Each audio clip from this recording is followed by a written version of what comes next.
All right, welcome. The next best episode, Fade the Deuce with Matt We are, McCombie.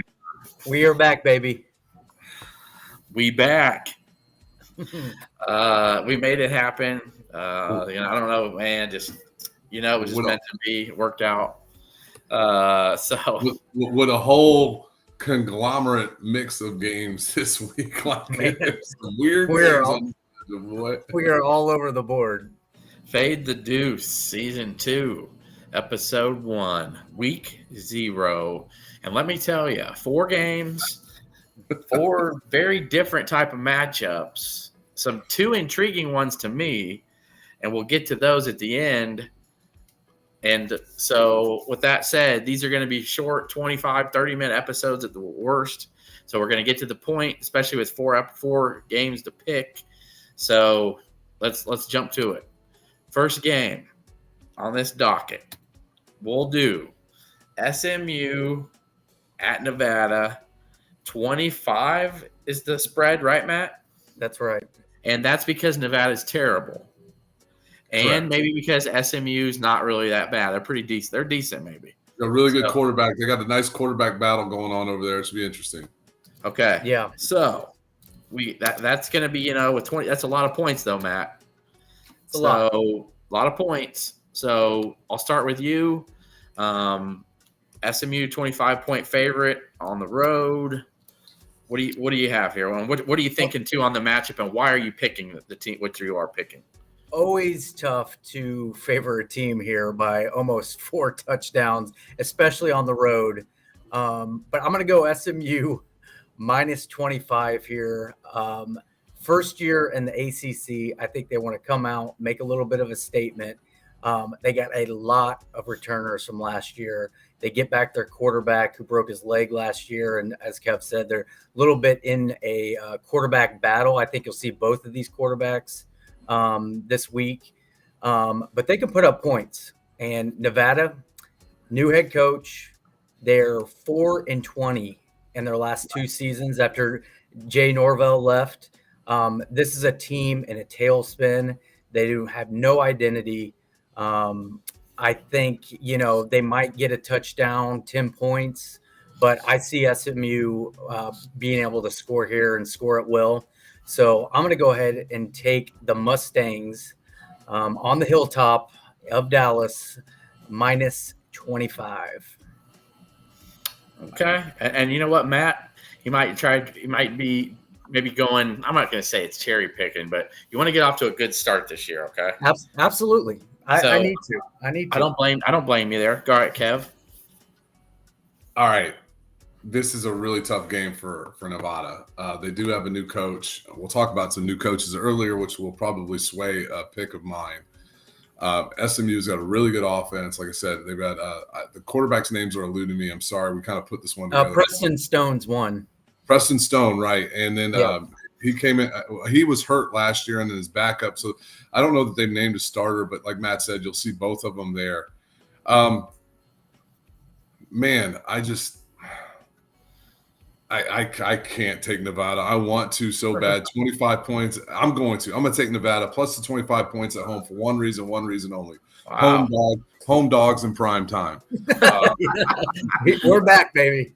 Yeah. I was about to say the first pick of the year. And I can't sway from it. They're all right. It's too early in the season for the fan base to be completely apathetic. They've got a new coach. They do have Chuba Purdy coming in, transferred from Florida State, running the offense there at Nevada. 25 is just such a big number to give up at home. They probably get their doors blown off, but I can't go. When you don't know something, trust your gut. I'm going with Nevada plus 25. He wasn't bottom 10 defense last year. Oh, terrible. Terrible. What Purdy brother was in Nebraska? What was the touchdown scores? Opponents 50, Nevada 23. I mean, they're bad. Yeah, they're bad. I'm gonna tell you what, Kevin. If I'm watching Saturday and it's like 38-7, I'm gonna be like, "Come on, Kev, home dogs in prime time." Yep. It very well could be 38-7 at one point. It's, Yeah, it's probably gonna be 38-0, and Nevada's gonna get a touchdown late. Yeah. Backdoor special. Backdoor special. Well, I, honestly, for something like this to cover, I don't think there's any backdoor that's going to happen for Nevada. What's going to have to happen is they're going to have to keep the game tight early, keep the crowd into it. You know, in Reno, that fan base, those students are probably a little wild. They're probably a little crazy. Probably a little excited for the first game of the year. It's on CBS or CBS Sports. That's the only way that this stays within the number is if they're within a touchdown or two at halftime. And you know what? We're going to go from one big number to another. Let's go to the island. Let's go to the Rainbow Warriors. Get your coconuts out. Get your hula skirts. And they need to play back at Pro Bowl Stadium, okay? They need to have that junior high football field they got going on out there. The MacArthur High School football field is nicer than what Hawaii's playing on right now. And I don't know why they moved up there, but are the Delaware State Hornets going to go fly across this country across the world to play a Hawaii team that's going to throw the ball all over the yard? To me, Hawaii is that team you just never really know what you're getting. Love the shirt. Look at that shirt. The sharp. Love it. That's real orange, by the way. Yeah. So Matt, we'll start back with actually, Kev, you got a guest picker on this one? Yeah, tell him. She didn't want to do it. Okay, I love guest pickers, man. It's like game day. I'm telling you, dude. This isn't like your Delaware Blue. This isn't Joe Flacco's Delaware Blue Hens. This is the Delaware State Hornets from the mighty MEAC. That's right, and they're fighting. They're scrappy, dude. Baby. They're scrappy, dude. I'm telling you, that would be like the biggest. Like if I was a kid and like I was getting recruited by like teams of the Delaware State's capabilities, and they're like, "Hey, we're playing at Hawaii first game in 24." I'm like, "I'm in. Let's go." Dude, I can't. Give me Hawaii in the points, dude. I mean, that travel is tremendous. Hawaii was a more competitive program last year than they were the previous year. They seem to be a program, I wouldn't say that's on the rise, but they're moving in the right direction. As a matter of fact, I think I picked against Hawaii early in the season last year, and it bit me in the butt. Dude, you travel all the way out there. You're HBCU. I think they're playing at a different level. Give me Hawaii minus the 38. Okay. All right, Matt. So he went against you the first pick. I think you got prime special right here, man. And I'm going against him on this pick. Yeah, it's not prime dog, home dog at prime time, but I mean, come on. I don't feel great about it, but here's where my head's at. Delaware State does return 11 of their 12 tacklers from last year. Okay. I like that. I like a chance here that hopefully we can tackle the football. I love how you called them tacklers, not defenders. I think they're arguably the worst team in the FCS level. Okay, I'm going to throw that out there. Okay. Not only that, they missed their flight to Hawaii already and had to reschedule. Okay.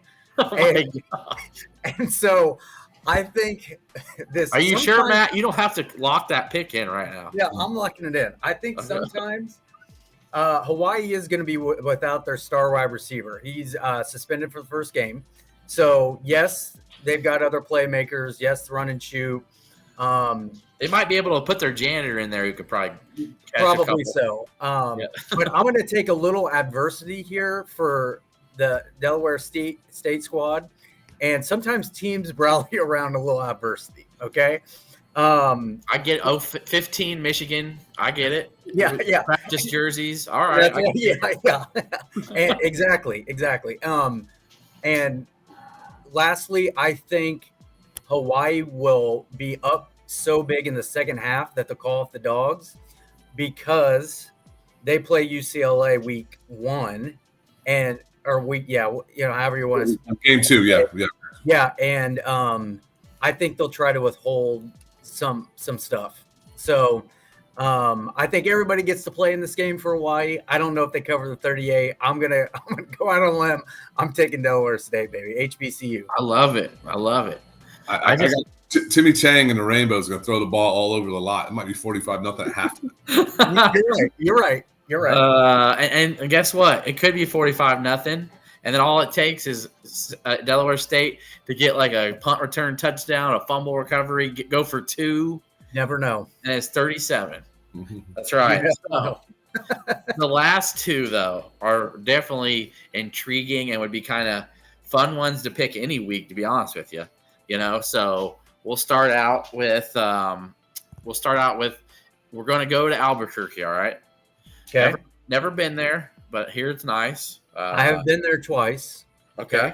Yeah. All right. So New Mexico is hosting Montana State, FCS juggernaut, Montana State, who is usually in the Final Four or Elite Eight, Final Four, of Right, season 4th. Number 4, yep. So I can understand them being an 11-point favorite in Albuquerque because New Mexico has not been a good program.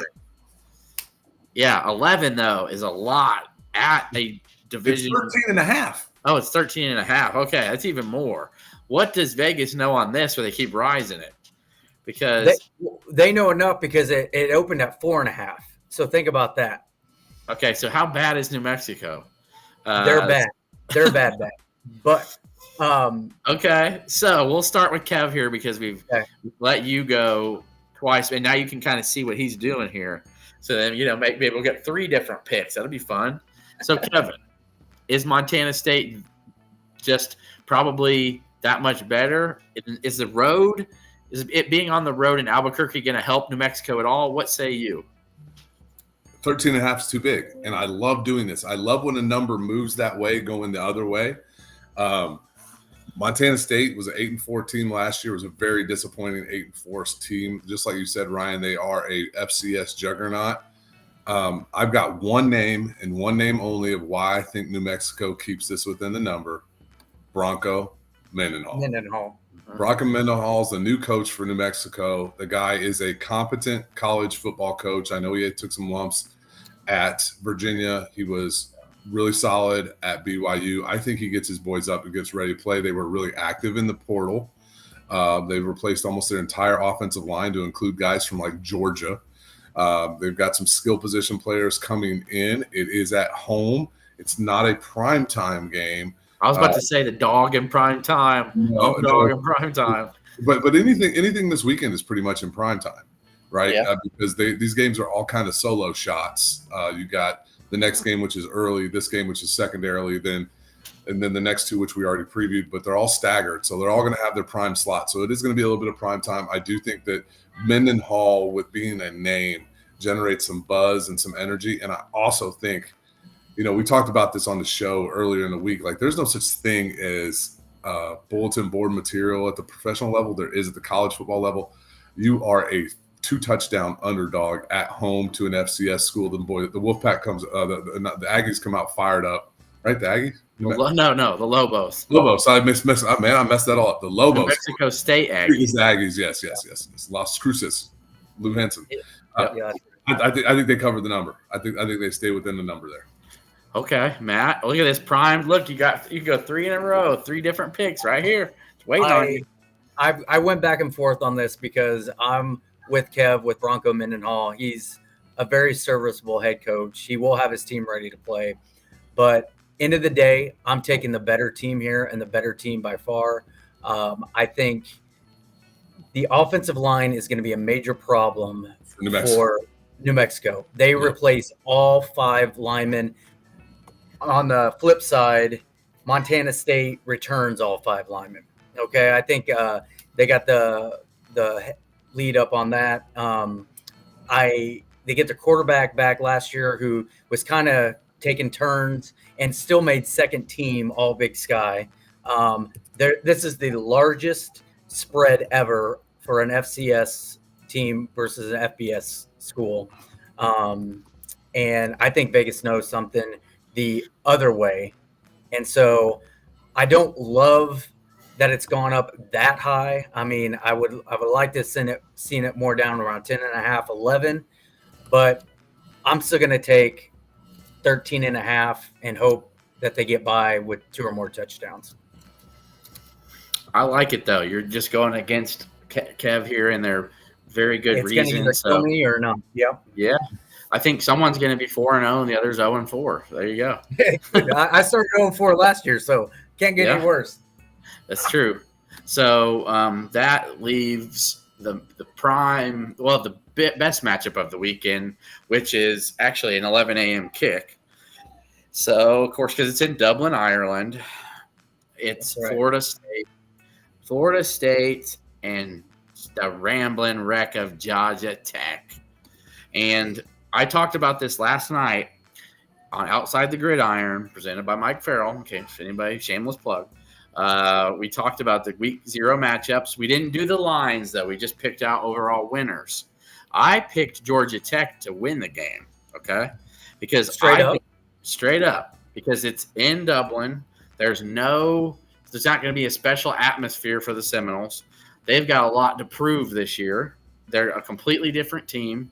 And Georgia Tech has been kind of going like this. And they're very competent. And I think this is, if they were going to do it, I think this is when it can happen. Either one of you can think I'm crazy, that's fine. But I think there's some sound logic in there. Now, we're going to start with you, Matt, for your pick here. The line's 10.5, right? 10.5. Yeah, okay. All right, Matt. I've gone back and forth on this one as well. I'm going to take the Rambling Wreck plus 10.5. Give me Georgia Tech. Okay, I say that because it's Ireland. I think temps are going to be in the 50s. It's not going to be the best weather. Maybe some wind and a little rain. I think it'll slow the game down a little bit. I still think Florida State's the better team here. I think the Rambling Wreck can keep it close. They do have some returning starters. They're decent in the secondary. That's their strength on the defense. So, it's going to hopefully make Florida State run the ball or try to.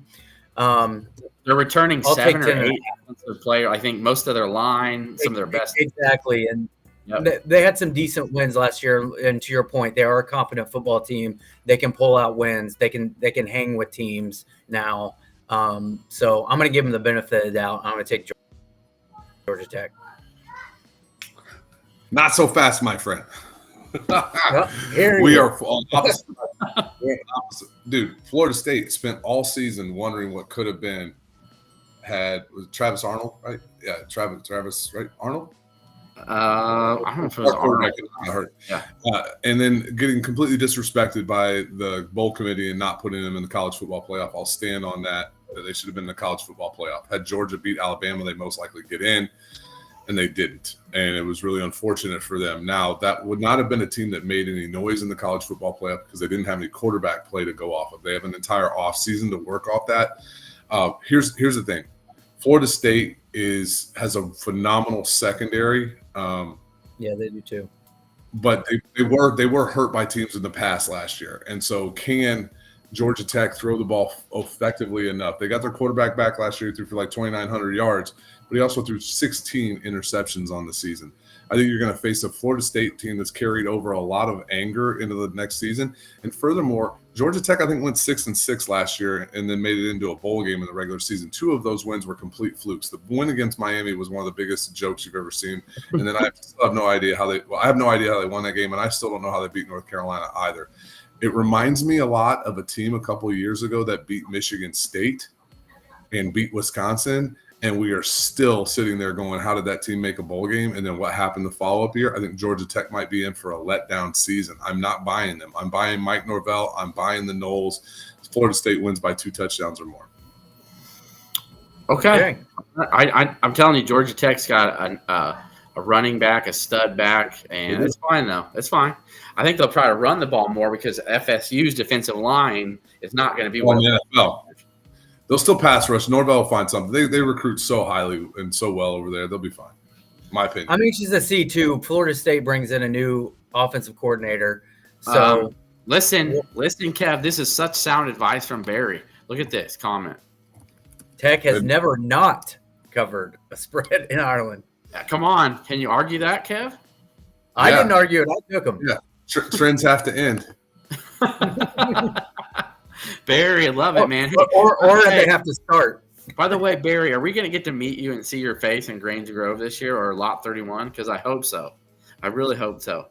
I don't want to just think of Barry as just this picture of Brad Underwood because that's all I think he is. And Florida State doesn't have the quarterback issues this year. They got DJ Ugalele. They should have been starting out in Hawaii.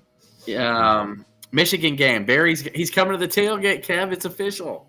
Nice. Awesome. We're going to see him, and we won't tell anybody who he is. Hey, Matt, we didn't talk about this. Do you have a lock?